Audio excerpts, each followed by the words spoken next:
নমস্কার বন্ধুরা, ঘরোয়া রান্নাবান্না চ্যানেলে আপনাদের সবাইকে অনেক অনেক স্বাগত জানাই। আমার আজকের রেসিপি পোয়া পিঠে বা তেলের পিঠে। শীতকাল মানেই হচ্ছে পিঠে পুলির উৎসব। অন্যান্য পিঠের মতো এই পোয়া পিঠেটাও বেশ জনপ্রিয়। আমি আজকে ফুলকো ফুলকো পোয়া পিঠে বানানোর রেসিপিটাই আপনাদের সাথে শেয়ার করব। তাহলে চলুন আমার আজকের রেসিপিটা দেখে নেওয়া যাক। পোয়া পিঠে বানানোর জন্য প্রথমেই আমি 2 কাপ ময়দা নিয়েছি। তারপর দিয়ে দেব 1 কাপ সুজি। আমি এখানে কোনো রকম চালের গুঁড়ো ব্যবহার করব না। তারপর দিয়ে দেব পরিমাণ মতো লবণ। এখন সমস্ত শুকনো উপকরণগুলো ভালো করে মিশিয়ে নেব। এরপর দিয়ে দেব 1 বাটি খেজুর গুড়।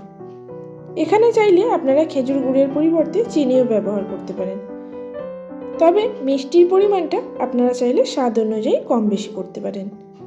এখন গুড়টাকে ভালো করে ময়দা আর সুজির সাথে মিশিয়ে নেব। এরপর দিয়ে দেব ঈষৎ উষ্ণ গরম জল। এখন গরম জলটা অল্প অল্প করে দিয়ে সুজি আর ময়দার সাথে ভালো করে মিশিয়ে নেব। এখানে অবশ্যই হালকা গরম জল ব্যবহার করবেন, ঠান্ডা জল কোনো মতেই ব্যবহার করবেন না।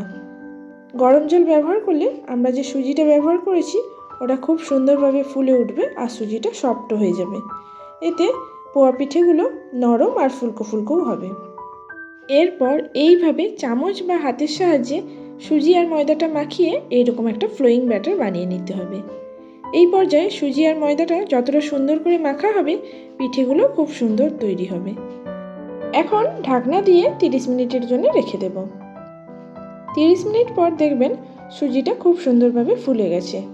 আর এই সময় দিয়ে দেব 1 চামচ মৌরি আর 6টা এলাচের পেস্ট। এটা অবশ্যই ব্যবহার করবেন, এতে পোয়া পিঠের মধ্যে খুব সুন্দর একটা ফ্লেভার আসে। তারপর মৌরি আর এলাচের বাটাটা সুজি আর ময়দার সাথে খুব ভালো করে মিশিয়ে নেব। দেখুন সুজিটা এই সময় সফট হয়ে গিয়ে খুব সুন্দর একটা স্মুথ ব্যাটার তৈরি হয়ে গেছে। পোয়া পিঠে বানানোর জন্য আমাদেরকে ঠিক এরকম ঘনত্বেরই একটা ব্যাটার তৈরি করে নিতে হবে। এরপর কড়াইতে বেশ কিছুটা পরিমাণ সাদা তেল গরম করে নিয়েছি। তারপর তেল খুব ভালো করে গরম হয়ে গেলে এরকম একটা হাতার মধ্যে অল্প একটু ব্যাটার নিয়ে তেলের মধ্যে দিয়ে দেব। তারপর বেশ কিছুক্ষণ অপেক্ষা করলেই দেখতে পারবেন পিঠেটা আস্তে আস্তে কড়াইয়ের ওপরের দিকে ভেসে উঠছে। আর এই রকম পর্যায়ে পিঠের ওপর এইভাবে তেল ছড়িয়ে দিতে থাকলেই দেখবেন পিঠেটা একদম বলের মতো ফুলে উঠবে। দেখুন কত সহজেই পিঠেগুলো একদম বলের মতো ফুলে উঠেছে। এরপর পিঠের একটা সাইডটা লাল হয়ে ভাজা হয়ে গেলে পিঠেটাকে উল্টে দেব। তারপর পিঠের 2 দিকটা লাল লাল করে ভেজে নিলেই রেডি হয়ে যাবে ফুলকো ফুলকো পোয়া পিঠে। তাহলে বন্ধুরা এরপর আমি একইভাবে বাকি পিঠেগুলোও তৈরি করে নেব। পিঠেটা কড়াইয়ের ওপর একটু ভাজতে শুরু করলেই এইভাবে পিঠের ওপর তেলটা ছড়িয়ে দিলেই দেখবেন পিঠেগুলো খুব সুন্দরভাবে ফুলে উঠছে। কোনো রকম চালের গুঁড়ো ব্যবহার ছাড়াই সামান্য সুজি আর ময়দা দিয়েই কত সহজেই এরকম ফুলকো ফুলকো পোয়া পিঠে তৈরি হয়ে গেল। আর এই পোয়া পিঠে বানানোর জন্য সুজি আর ময়দার মেজারমেন্টটা একটু ঠিকঠাক করলেই খুব সহজেই এরকম পোয়া পিঠে বাড়িতেই বানিয়ে ফেলা যায়।